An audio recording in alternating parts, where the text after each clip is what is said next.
Hello MYP1, I'm not here today, so here's your lesson. Just to recap on what we did before, volume. We talked about volume being the amount of space within a three-dimensional object. Simplest example being a cuboid, something boxy, and it's just height times length times width. So this one is 6 centimeters times 8 centimeters times 3 centimeters, which is 144 centimeters cubed. And then you did some exercises on page 283. And then we talked about what if all the units are not the same. So this one here, it's got a mixture of centimeters and meters. And what I said was to convert the units before you start to the units you want the answer in. So for example, if we want the answer in centimeters cubed, then change everything to centimeters first. Or if you want everything in meters cubed, change everything to meters first. It's much easier to change the units first than to do the question and then try to figure out how you need to change the answer to get it into the right units afterwards. And that's because, for example, there's 100 centimeters in a meter, but a meter cubed is not 100 centimeters cubed because it's 100 that one way and 100 another way and 100 another way. So it's actually 100 times 100 times 100, which is a million.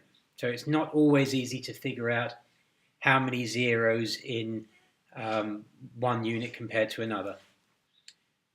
Then we talked about prisms, which was a three-dimensional shape with a constant cross-section all the way through. So this is a triangular prism. It's a triangle at the front, a triangle at the back, and a triangle if you cut it anywhere down the middle. And generally speaking, the volume of a prism is given by the end area, the area of the bit that's the same all the way through, multiplied by the length. So for example, in this one here, if you're given that the end area is 22 centimeters squared, and the length of the thing throughout which that shape is the same, the length of that is 5, then the volume is just the 22 times the 5. So what about a triangular prism? Because a triangular prism has a triangle on the end.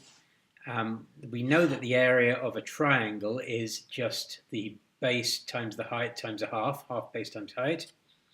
So the volume of that prism would be the end area times the length, and that end area, being a triangle, is half times base times height.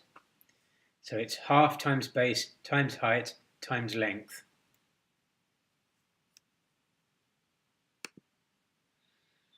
And next lesson in class, we are going to have a competition with a Toblerone, where you've got to try and guess its volume.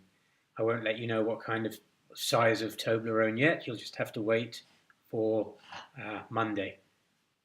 And here's a table I want you to fill out today. So it's some dimensions of a triangular prism, or various triangular prisms. So you've got the first row, it's a prism, so like a Toblerone, with a triangle at the end, and the base of the triangle is 3, and the height of the triangle is 4. And then the length of the prism is 8.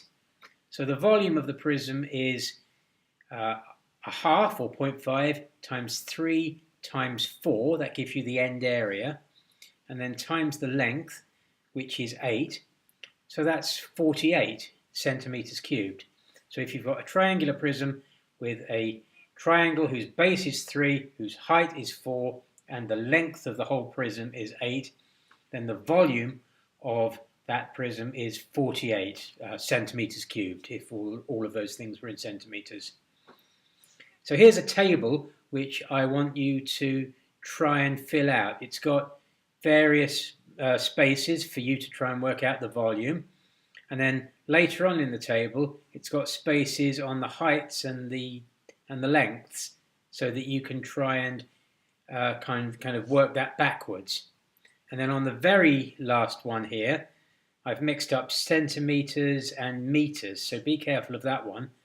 You're going to have to change some units somewhere. So you should hopefully get a copy of this sheet.